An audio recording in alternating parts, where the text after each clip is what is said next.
He was just a janitor to everyone else, invisible in his khaki uniform and calloused hands, but to the grand piano tucked in the corner of the hotel lobby, he was a ghost of something forgotten, someone who once mattered. Every night after the guests left and the chandeliers dimmed, he would gently wipe the dust from the black and ivory keys, his fingers pausing like they remembered a time they belonged there. But no one ever asked his name. No one ever noticed the way his gaze lingered a little longer on the Steinway. No one, until she did. Before we continue, if you believe in kindness, second chances, and the power of unseen talent, please like, comment, share, and subscribe to Kindness Corner. Your support helps us share more emotional, uplifting stories that matter. Her name was Veronica Langford, a sharp, stunning CEO of a luxury hotel chain, known as much for her elegance as for her biting tongue. She walked like she owned the ground beneath her heels, and perhaps she did. One late evening, during an inspection visit to the hotel, she caught the janitor softly humming near the piano. She raised an eyebrow as if amused. "Do you even know what that is?" she asked, gesturing to the piano. Her voice was laced with mockery. The janitor, David, nodded gently without looking up.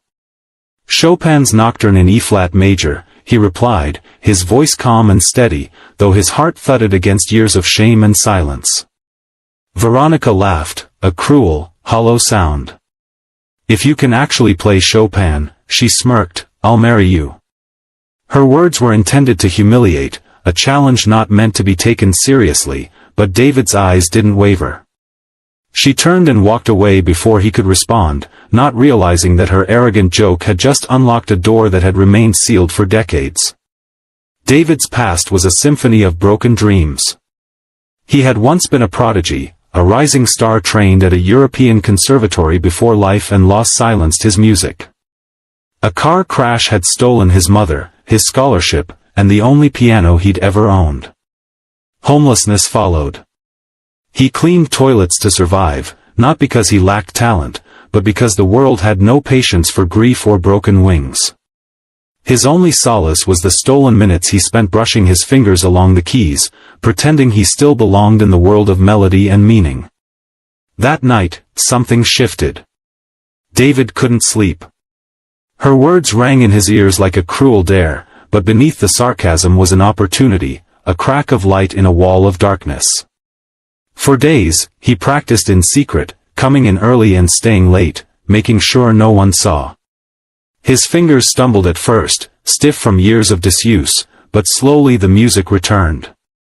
It was not just notes, it was memory, it was hope, it was everything he had buried beneath the janitor's uniform. A week later, Veronica returned to the hotel for a formal fundraiser. The lobby was filled with guests in glittering gowns and crisp tuxedos.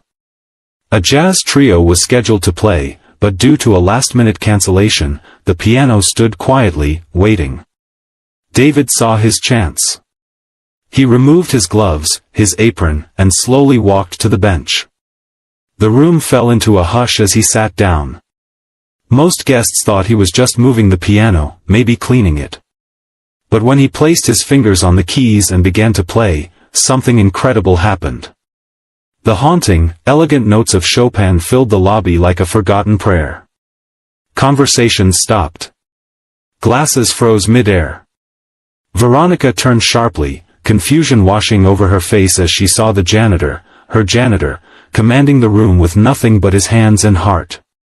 The music poured out of him, not just as sound but as truth. Pain, love, loss, and healing were all stitched into each measure. The lobby melted into a quiet cathedral of emotion. Some guests wept without knowing why. Veronica stood motionless, her face pale, her lips parted in awe. For the first time in a long time, she was speechless. When he finished, the silence lingered, as if no one dared disturb the sacred air he had created. Then came the applause, hesitant at first, then roaring, overwhelming. But David didn't smile. He stood, bowed slightly, and walked away without looking at her. He had already said everything he needed to say with his music. Veronica approached him later, her usual poise shaken. "Why didn't you ever tell anyone?" she whispered. David simply replied, "No one ever asked." Her eyes welled up with something that looked a lot like regret, but he wasn't looking for an apology. She had offered marriage as a joke. He had answered with dignity, not desperation. From that day on, David no longer wore a janitor's uniform. Veronica offered him a permanent role as the hotel's resident pianist. But more than that, she changed, softer, kinder, humbled.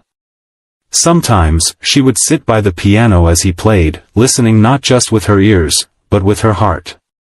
If this story touched your heart, please give it a like, share it with someone who needs hope, and subscribe to Kindness Corner for more inspiring stories.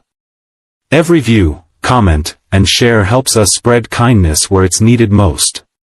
Speech balloon before you go, please leave a comment. What would you have done if you were in David's shoes? We'd love to hear your thoughts and stories.